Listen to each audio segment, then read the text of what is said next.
Hello everyone, কেমন আছেন সবাই? আমি এখন মিরপুর 11 নম্বর বিহারি ক্যাম্পের আশেপাশে আছি। এই এলাকায় ঢুকলেই দেখবেন চারদিকে কাবাবের দোকান আর দোকান। সত্যি বলতে এখানে এলে আপনি কনফিউজ হয়ে যাবেন কোন দোকানের কাবাব রেখে কোনটি খাবেন। আমিও আজ এই ডিসিশন নিতে গিয়ে আমি চলে এসেছিলাম জুম্মন কাবাবে। এই দোকানে ঢুকলেই দেখবেন কাবাবের প্রচুর ভেরিয়েশন, যেটির কিনা দাম শুরু হয় 120 টাকা থেকে, আর 250 টাকার ওপরেও বিভিন্ন ধরনের আইটেম পাওয়া যায়। দেখতেই পাচ্ছেন আমি এখানে পুরো টেবিল ভর্তি করে আইটেমগুলো নিয়েছিলাম।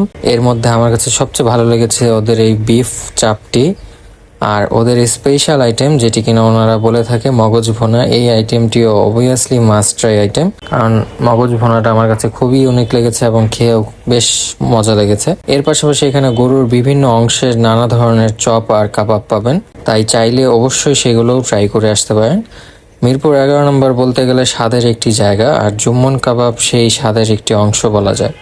তো মিরপুরে আসলে অবশ্যই বিভিন্ন ধরনের এই কাবাবগুলো ট্রাই করবেন এবং জানাবেন আপনাদের কাছেও কোন দোকানটি মিরপুরের সবচেয়ে বেশি ভালো লেগেছে কাবাবের জন্য।